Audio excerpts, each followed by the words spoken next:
Hey everybody, my name is Kyle Patterson and I'm the Director of Business Development and Culture here with Bryson Insurance. And with me is Darnley, who I will introduce in more detail in a little bit. What we're here to talk about today is keeping your kids safe online. So thank you for taking time out of your evening to be with us today. And hopefully you'll all get quite a bit of information. Ask lots of questions as we go because as you'll learn from Darnley, his experience, but also his passion for this, he has a great insight and depth. But before we get into that, with this webinar in particular, one of the questions we got a lot was, why is an insurance broker putting on a webinar on keeping kids safe online? And there's a lot of different answers. You know, we're risk managers, and really kids are at risk today on the internet more than they've ever been. And there's more wrong turns and more bad directions and more ways just to get caught up in things that they don't want to get caught up in. And really, we just see it as part of our purpose and our role to provide resources like Darnley to help where we can and create that value.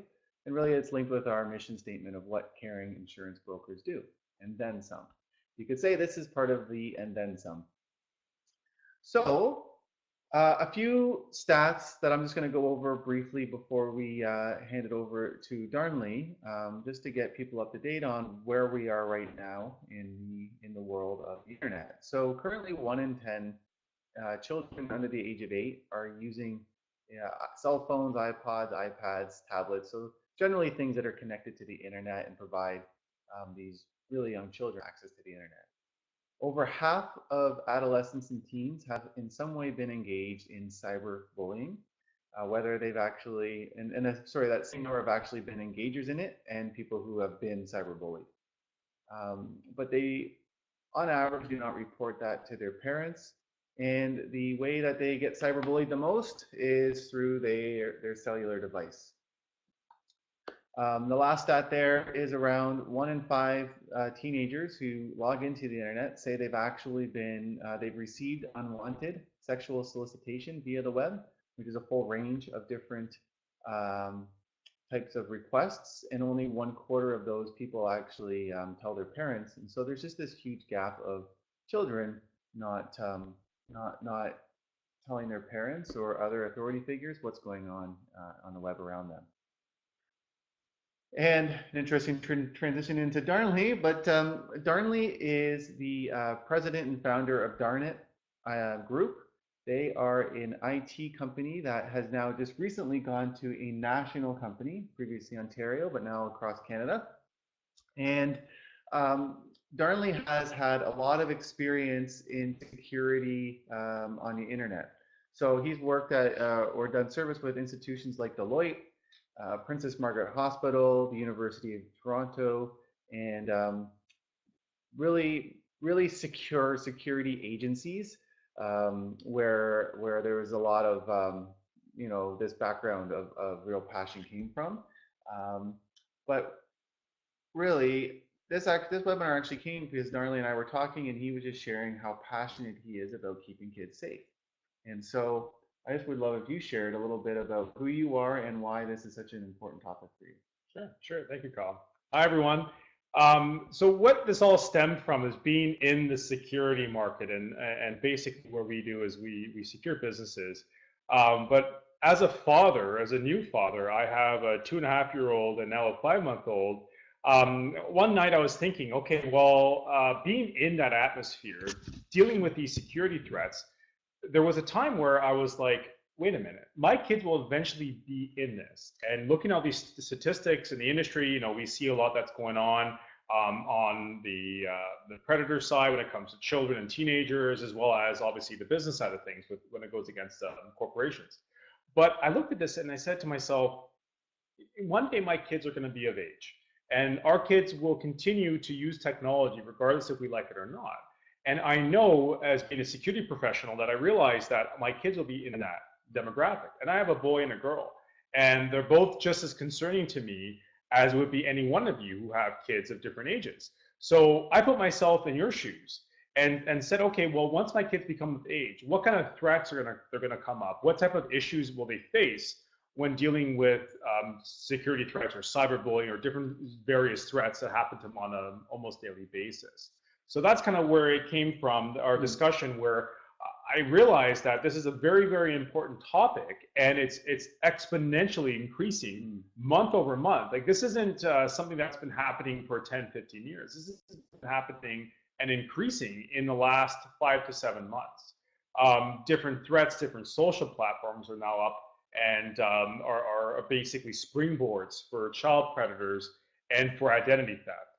Identity theft is another important issue here too, because in the last year, in 2017, there was over 1 million children in North America that lost their identity before they even reached the age of proper age. So you're getting kids who are, my daughter's age, or 10 years old, and they're already tens of thousands of dollars in debt because their identity was stolen.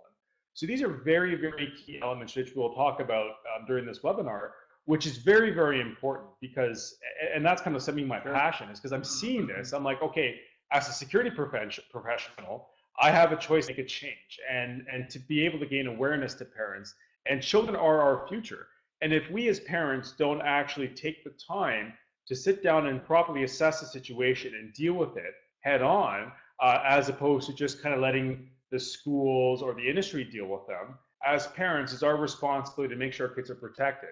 That's gone from making sure they're physically protected, mentally protected, and now cyber protected. Because as we know, our children are consistently using devices that give them that open access to the internet.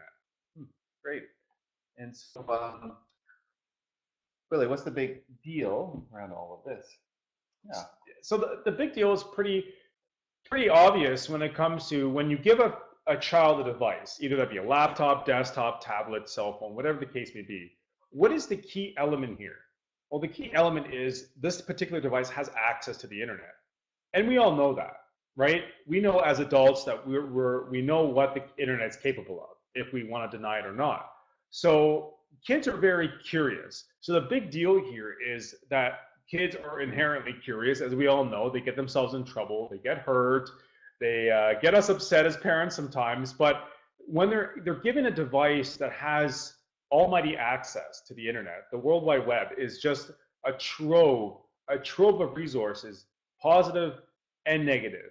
Particularly, this is an issue for some kids that are under the ages of 11, where they may not understand completely what they're doing. They're just trying to use the actual device for either games or for research or for fun. But because the kids are relatively innocent, they may stumble upon something, or they may come across something that may endanger them, right? So that's a very, very key element. What's the big deal, as you will. Also, we all know about cyberbullying, right? Cyberbullying is a key thing. Kids are finding different vectors now to harass other children and find different ways to hurt them online. Another key thing, a growing key thing, what I mentioned earlier, is about predators, right? Cyber predators, people who are going after young kids, which again is near and dear to my heart, because my kids are targeted, right? Every kid under the age of teenagers, preteens, and toddlers are all being attacked by these predators. And there's certain online platforms, which we'll talk about later, that are very elemental when it comes to the aspect of having those predators have access to the children. And obviously the cybersecurity risks, like I mentioned earlier about identity theft, which is a very key aspect here, because it's a growing issue, and it's exponentially increasing, which affects, the stat I believe is, and don't quote me on this, one in every 10 kids has had their identity stolen to date. So as of 2018. 1 in 10 kids. So that becomes very, very relevant and really scary, because if you look at a classroom, 1 in 10 kids have had their identity stolen. And we'll talk a bit more about that in the future slides. Great. Yeah, and we just really dive into the actual question of the day: how do we keep kids safe online? So first is around education. Yeah, so before we get into the thick of technology, there's one thing I want you all to take away today, is this is not a technology issue. Right? Because sometimes we're getting a lot of information from all different angles, and what the main key thing here is education.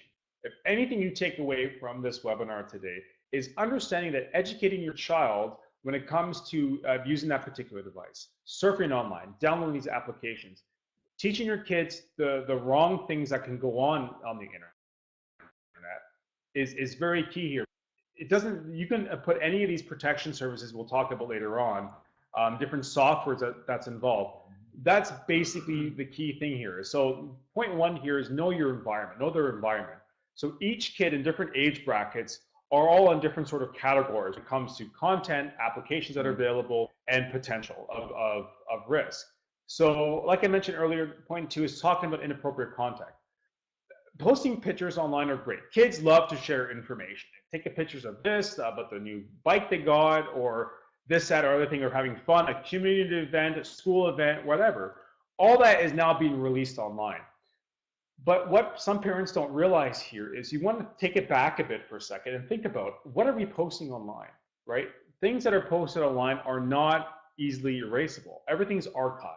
And that's one thing a lot of people don't understand. When it comes to social media platforms, all this content is being archived, right? It's not erased permanently. This information can and will be found in an archive storage area, all over the internet. And that's why you see people who post things like they post things on Twitter or Facebook and they delete it. It's that information is accessible, right? So making your child understand when they're posting their content online, it is permanent, right? If they post an inappropriate picture, for example, it can be taken from someone. So someone in a Snapchat or an Instagram or Facebook, no matter what it is, can download that content. And if it's inappropriate or not, but it can be used against them, or it can be used for cyberbullying, whatever the case may be. So making your kids understand that that particular content needs to be addressed so that when it is released on the internet, that the child knows that what they're posting. Especially speech, this is kind of a given. When you're talking trash online, kids, mouths can run afoul and they can say this, that, and the other thing. But keep in mind, you have to make it very important that internet is a public space. It's like going out to a mall or going out to school. It should be addressed the exact same way. What's appropriate to post in social media, like I mentioned earlier. Obviously content that doesn't reveal certain things. And one thing I find with children is they love to brag. They love to brag. And one thing is about going on trips, right? But what's the key risk factor here is when someone posts, oh, I'm going to Jamaica, for example, for 2 weeks. That information is now being released on the internet, and what happens is some people, either be a predator or a burglar or whatever the case may be, can actually use that information against you. So this not just becomes a risk against the child, this actually becomes a risk against you and your various assets, because they realize that children don't necessarily know that filter, and that can lead to some issues with theft, damage, of certain property, stuff like that. So this can spiral out of control because that child posts that particular content online. And stranger danger. I love putting that on there because we all smile and giggle, but it's very important to illustrate when a child is posting something online, either that be through a game, social media, whatever the case may be, is to understand, because they're very innocent, right? They're saying, oh, I'm talking to Sally who's 10, right? And your 10-year-old may think, okay, this is a girl you're talking online, you're having fun online. The reality is it could be a predator as well, which become very, very scary because now they don't understand that, and they can communicate offline, right? They can kind of create this rapport, which will actually spiral out of control if it is a predator and lure them to, either to a park or a place. And it's just a recipe for disaster. So educating the child to always question the people they talk to online to make sure that it is a child they're talking to, because some apps can't identify that. Yeah, and even with that too, a couple of different questions come up. The first one though is there, and maybe you're coming to this later, but depending on age and whatnot, is there certain apps and different things where a kid is actually validated on the other end? So like a kid knows they're actually talking to another child, or is that never something that is certain?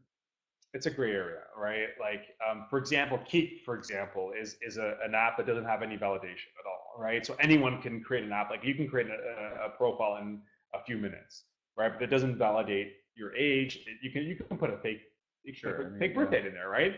But the same goes for Facebook. The same goes for Twitter and any social media website. There is some things in place there, but for a large majority of the apps that children use, like Snapchat and Keep, there is not a great validation process there, and that's sort of the platforms, the two main platforms, is Kik and Snapchat, is what these predators use to go after underage children and stuff like that. So, I mean, I don't know what age a child may start understanding that, but how do you go and approach your child and have the conversation that who they're talking to is not necessarily the person they're talking to? Right. I say it's always a great idea to start off at a young age, right? Making them understand the internet. And so maybe at when maybe they're 8, 9, 10 is probably a good time to kind of talk to them about it. Having that sort of that conversation, like the cyber education, on a very fundamental level to understand, like when you tell people, your kids, look both ways before you cross the street, don't always talk to strangers, that kind of stuff. So that conversation has to go on the online landscape now. Being able to make sure that particular stranger isn't, a man or a woman looking to do illicit things to them, making sure they're talking on, let's say, a Skype, for example. Sure. That could be a validation tool for children as well. They can go in and have face-to-face conversations. And that, as a parent, you can monitor that and see, is this person legitimate? Is this person who they say they are? And if everything's all fine and dandy, then sure, let more power to them. Let them have those connections. But just adding that extra level of security, that extra level of protection is fundamental to make sure that they have that validation in place. Okay, and just another example too that talking about earlier is the idea. So I think you're going to talk about geotagging later on. Yes. But even some simple things like taking pictures of the common parks that kids play in, and they have pictures of themselves posted there. And even if they have a message like, "Oh, I get to go to the park by myself now, or with my friends. My parents don't have to come anymore." Little tiny messages like that seem so innocent, but the people who are on the internet looking for that type of content, that's what they're seeking. So I guess it's just that continual education. Right, and kind of adding on to that too. If you think if you perceive it this way, when your child posts pictures of family, gifts, and stuff like that online, let's use the park example, and this is a big issue. That's why I use it. Let's say, for example, your son got a new bike from Uncle Bob, for instance, and they post that on social media, and they play at a particular park. So what a predator would do is search the child's profile and see that, oh, Uncle Bob gave this bicycle for my birthday. And what they would use that information is they would go to that park, because of geotagging, or the case maybe they'll know the area, and say, hey, I'm Uncle Bob's friend, or whatever the case may be.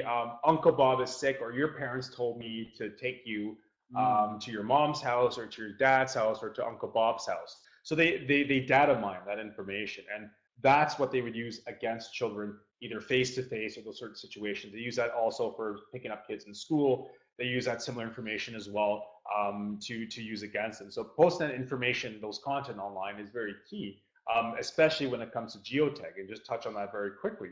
Is with geotagging, you can tag where you are at that point in time. So someone who's monitoring a particular account could say, okay, well, this child is here at this time, right? And you can get actual habits of where they go. If they're going to school, they're going to a park right after school, and they're tagging themselves. You can get a very well-informed character profile out of somebody doing that. Sure. And that will give more ammunition to child predators to go after the child with that, armed with that information. Cool. And one last piece before this slide, because I know we have to move on. And if you have a short comment to it, but just something around education is I just know how much kids watch their parents. And so what would you say around, parents being role models? And that's a long answer, I'm sure. It is, and yes. Is there a short answer that can work for now, and we can come back to it later if we have time? Yeah, short answer is parents should be the role models. And I've seen some instances where parents would give kids full control over the devices, which is a big no-no. Because being a role model, when you give your child control over something, guess what's going to happen? They're going to use that against you. So being in line with what you're saying about being role models is to show them, talk to them, illustrate the importance of doing the right things online, not talking to strangers, making sure you vet the person who you're talking to, that sort of thing, and just making sure you yourself are taking those precautions as well, because your kid will look up to you as well. Great. Okay. So mobile devices. every kid nowadays has a tablet or a cell phone or one of your old devices, I'm sure. As it becomes old and slow, you give it to your kids. Um, Mobile devices is a very fundamental factor here because statistically, I believe this was almost 6 to 8 months ago, over 52% of all online searches and online browsing is done through mobile devices.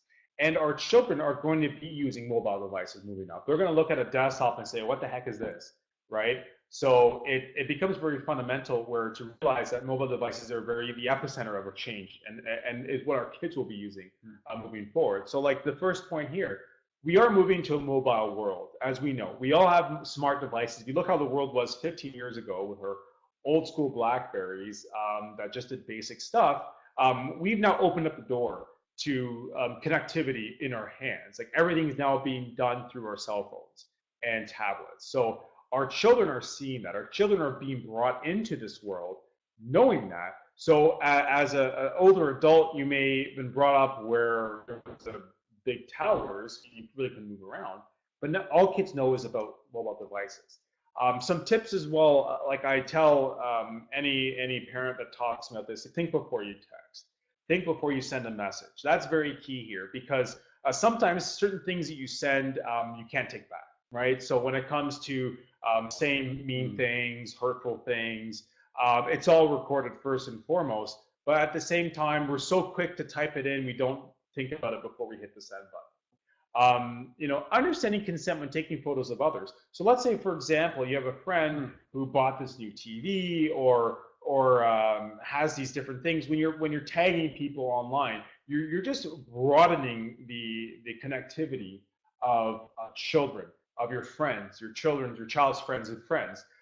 Making sure they ask for consent. So people just go and take pictures of everything, and they don't necessarily understand what consent is. Training your child to ask for consent is very key here because they're allowing the children to have ownership of what they do, right? So if they want to take a picture of somebody or something, getting that idea in their mind to make sure that consent is being done so that if they're taking pictures of their friend's house, for example, they may not be revealing that information somewhere else because, again, going back to predators, they also look at their I call it sphere of influence when it comes to online. So they look at your friends' friends, and they try to get information off you through friends who may not have a secure account. So you can kind of see it as sort of like a spider web effect, as I call it, when it comes to revealing information. So, for example, they're trying to find information on Kyle, for example. They may look at his friends and see who he may know and kind of get more of build a character profile off that. So understanding the consent kind of bridges in with all of that. Thinking before posting. That kind of goes hand in hand with what I said earlier about geo-tagging, sure. Taking pictures of things, posting pictures and going to a vacation, those sorts of things. Restrict app stores to age-appropriate content. Now, this is a big thing that I don't see a lot of parents do when they give them a mobile device. You can restrict what a child accesses on the app groups or on the app store, either that be on the iOS or Android platforms. Apple has it's a bit neater and easier to understand, built-in device where you can go in and restrict, depending on the age group of your child, to basically go say, okay, you're under 13, you're only able to see under 13. Android, it's a bit more complicated, but it's doable. And then obviously geotagging and GPS, we talked about it a bit earlier as well, but just to quickly touch it, we are all connected. And your phone can be, it can be leaking information. Just making sure your child understands what geotagging is, that people can find out where they are, or maybe turning that feature off altogether. That will help protect a kid from tagging themselves on Snapchat or Keek or Facebook or Twitter or Instagram. So that's very key there. Yeah, even just the simple things of like location services on Facebook. Exactly. When you do a status update, it's not putting where the location is, the city or township. Right. Great. And again, just to remind everybody, feel free to just jump in, ask any questions you have as we go. I know it's a lot of content coming quick, and we'll have time for questions at the end. But if you have any, feel free to ask them. Jumping into social networks. Yeah, so as I mentioned earlier about social networks, two of the main apps that are out there, if your child is using it or not using it right now, is Kik, it's spelled K-I-K, and Snapchat, Snap, C-H-A-T. You're going to want to write down that K-I-K one. if you don't know it already. And if your child if they do have devices, check to see if they have that on there, Absolutely. because that's one of the most dangerous ones today. It is, And yeah. And Snapchats can be really bad too, but Kik yes. in particular right now, or Keek, is very dangerous for children. Yes, and especially law enforcement really despises Keek just because of how anonymous it is, and there's a lot of predators on that platform. Same, ditto with Snapchat, but Keek has a very fundamental issue with that the company isn't sort of kind of addressing right now.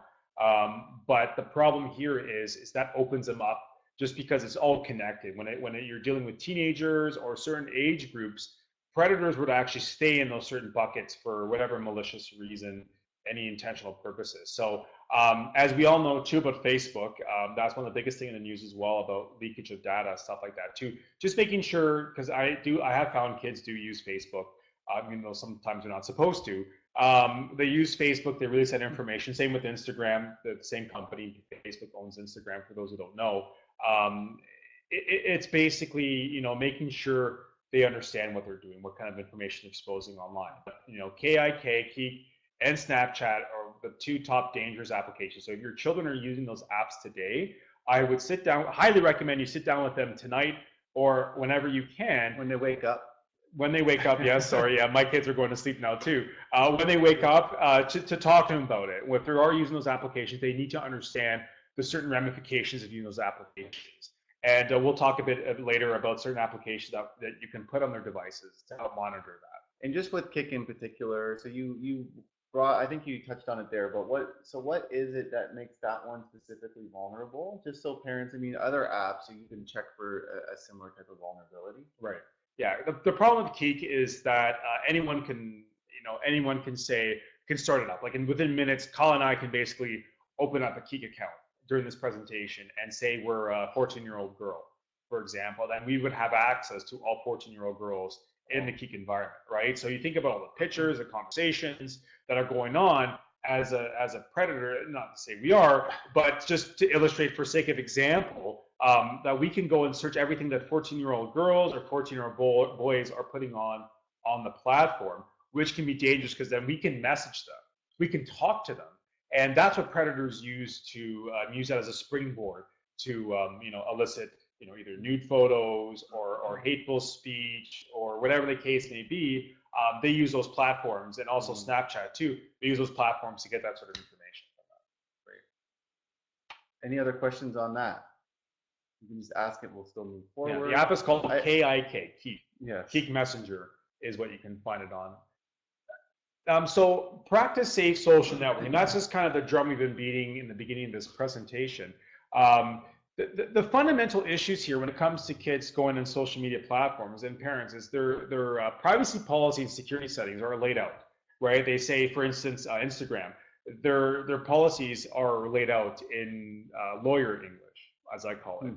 And we know lawyers love their technical lingo, but I really don't think a 13-year-old boy or girl is going to understand that lingo when it talks about some of their security settings. And not to say it's wrong, it's just some of these apps have to simplify some of the policies because it can get a bit convoluted. As adults, we can understand that, but as we want to look at a smaller or younger demographic, the language and how the sentence structure is built when it comes to lawyers is unknown to them, right? They know basic English. So kind of, as I call it, dumbing down the lingo a bit so kids will understand what they're posting online, because sometimes Instagram is a good example. When they post images online, they don't actually own the content, right? Instagram owns the content, right? And it's outlined there. So you can't say, well, I don't want Instagram to own my content. Well, too bad. It's under the policies on Instagram.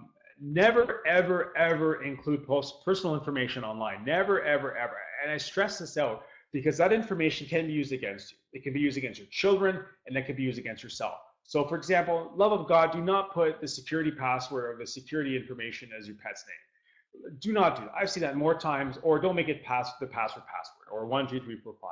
Some of these common passwords, make it complex, make it difficult. And I could talk about it afterwards in the Q&A, how to do that, right? You can make it simple but complex. And that will stop some data leakage and identity theft from that regards. lock down the profile. So if your child has an online profile, they should turn that from public to private. And doing so, if a child gets a friend request from someone, they would have to see if that particular person is who they say they are, or is just some random person trying to get information. So a lot of predators will go and access public profiles and follow these different girls and boys so that they can get that information, because then they're just pushing that information out on the public domain. Pictures posting too much information. I touched a bit about that earlier. Don't take pictures of the latest and greatest. If daddy bought a brand new car, don't put that on a TV, anything going on trips, anything like that that could be used against you as a parent, that could be used against your child, especially, and I have seen this, and it's ridiculous. Some parents buy kids the new iPhone X. I don't know why you do that. If you do that, please talk to me. We need to have a serious conversation, because that's a big no-no. Because what the kid does is bring it to school, and everyone, oh, look at this new device. Look how great this is. And that's providing information. You're taking pictures of it. You're saying, look at my new iPhone X. That can get stolen. So you're spending over $1,200 on a new device. I don't know why you would, but some parents do, and that inadvertently gets stolen from school. So try to restrict the amount of information that's put online there. And again, like I said, no mentions about vacations or trips, because that can actually lead into a lot of break and enters, property theft, a lot of damages as well that comes from that information being posted online. And again, I love this word, stranger danger, putting information out to strangers putting out information on public profiles, and strangers looking at that information, using it against you and your child. Great. And Sean, thanks for helping Jennifer out there. And Jen, I just want to also mention too, and this might be well, we'll just cover it really quick now, that Darnley's actually gone out and starting to do school tours. So he's actually taking this to the streets and getting into schools, and actually taking on educating children as well. So if you want to reach out for Darnley for that reason, that would be another great reason to connect with him.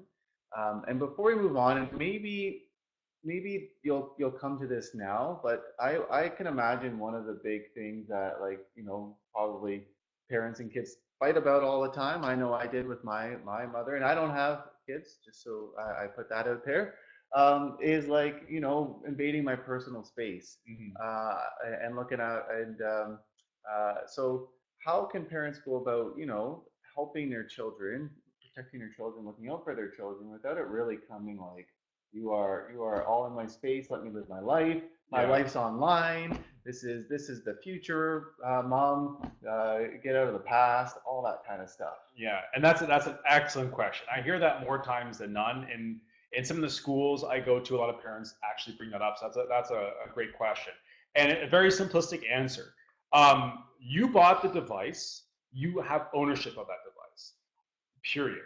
Okay. I understand, and I actually, funny story. I got the Canadian Charter of Rights and Freedoms thrown at me from kids, and I'm like, because it's invasion of privacy. It's hilarious. Like, I have a good laugh, because and I give some of these kids credits. There were some teenagers who did that. They sent me the Charter of Rights. They emailed my business account, the Charter of Rights and Freedom. I don't think I told you this. They emailed me the Charter of Rights and Freedom, and they outlined the privacy section of it. And I had a good laugh, and I'm like, well, it's great for them for actually doing that, but it all comes down to ownership.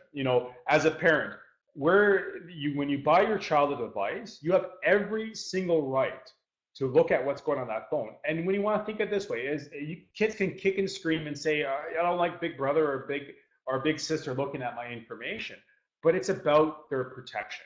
Okay, like we mentioned earlier.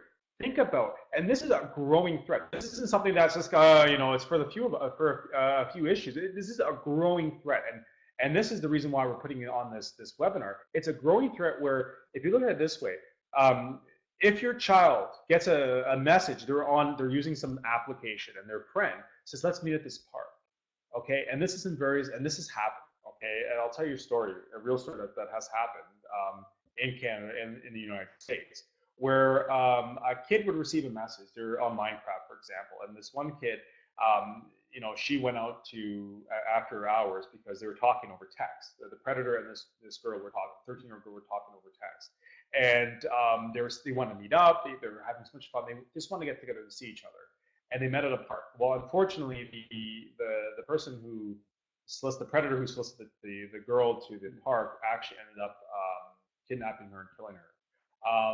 And the parents were completely mortified. But if you get this way, if those parents actually had monitoring software that was checking the text out, the parents would be able to intercept that before it became an issue. So if your kids want to kick and scream about privacy or throw you the Charter of Rights and Freedoms, understand this is for their protection. This is what we do every single day. We teach our kids what to do, what not to do. To look both ways before they cross the street. It's very key. And no parent ever wants to be in that situation. So it's a small price to pay, I say, to be able just to monitor. And you have complete choice over this. You can either talk to your child, or you can use some of these applications that are out there that can really benefit your kid. Let's jump into that, and we'll stay present to time too. So this will be a rapid go through. Yes, sorry. No, and it's great. So apps that help. So there are lots of apps out there. There's one in particular I like to highlight. It's called Kaspersky Save Kids. And Kaspersky it's a Russian firm. They're one of the top security agencies in the world. You may have heard the news of Kaspersky and the U.S. agencies, whatever. That's a different story. Ignore that because it hasn't proven yet. I use it on a business sense, but also I found this application is very robust. It's about $20 a year for the premium. There's also a free component. So if you want to try get your feet wet, absolutely give it a shot. But what this would do, this application does, is you can install this on your child's applications. You can on their computer, their tablet, their phone, whatever the case may be. And you'll be able to monitor what goes on. So you can monitor their applications, you can monitor text messaging, you can see what they're accessing on the web. There's web filtration, so they won't be able to go to illicit websites. They won't be able to elicit pornography, for example, or hate websites. It helps guard against online risks. So if they are susceptible for certain phishing attacks, they won't be able to leak information from there. Social media monitoring, which is a big thing because that protects some of these issues from arising.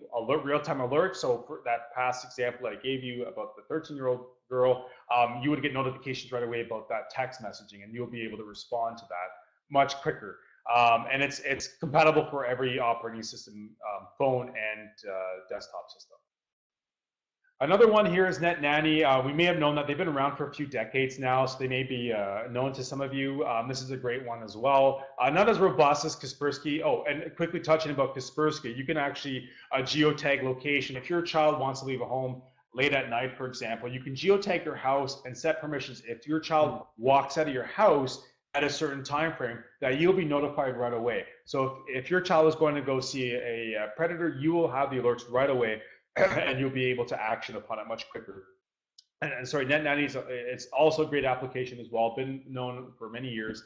It does similar things as well. Not as great as Kaspersky. There's some features that Net Nanny doesn't have, but also a great application as well.